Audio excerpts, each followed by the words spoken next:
If you could pick between $100,000 tomorrow or $1 million in 10 years, what would you pick and why?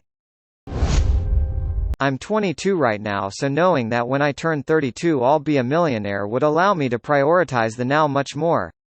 Don't listen to that other guy. I'm 32. Take the $1 mill in 10 years.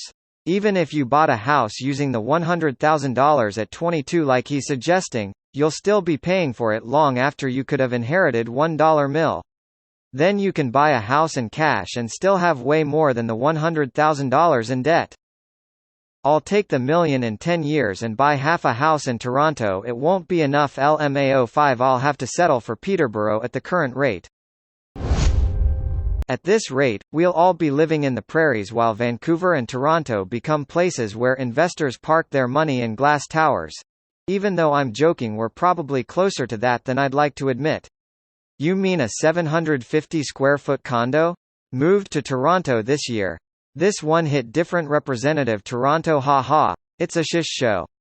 Y'all really think with the inflation we have right now 1 mil is going to be worth as much as 100K? If inflation stays at this pace for 10 years we're going to be in much bigger trouble than worrying about $1 million. Feel like I was 22 just yesterday. I'm 29 now. It would be here before you know it. At my age now though, I would take the 100K and buy a house so I'm sitting comfortably in my 30s. With the prices and rates nowadays, even with a 100K down payment, you are looking at a mortgage that would be quite the burden for a young person not established in their field. As much as it sucks to say, this becomes a lot easier once you partner up. With 100K down payment on a 500K house, the payments become quite manageable when they're split 50-50. For reference, I was fortunate enough to lock in a 5-year fixed-rate mortgage at approximately 2%, and our biweekly payments are only about $700. $700 is about how much I make biweekly. Yeah, you can't get 2% anymore. 500K here in KY would buy you a mansion. Living in KY would buy me a noose.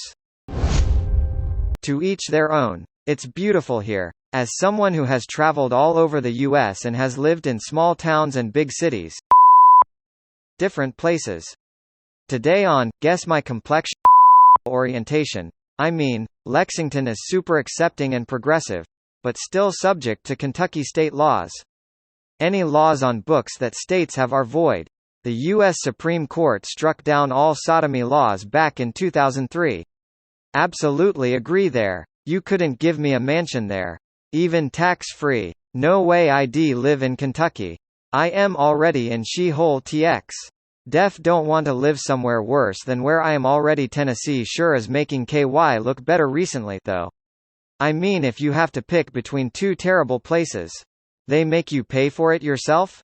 Meanwhile in San Diego, 500K barely buys you a condo. Haha. In Toronto 500K will buy you a shed.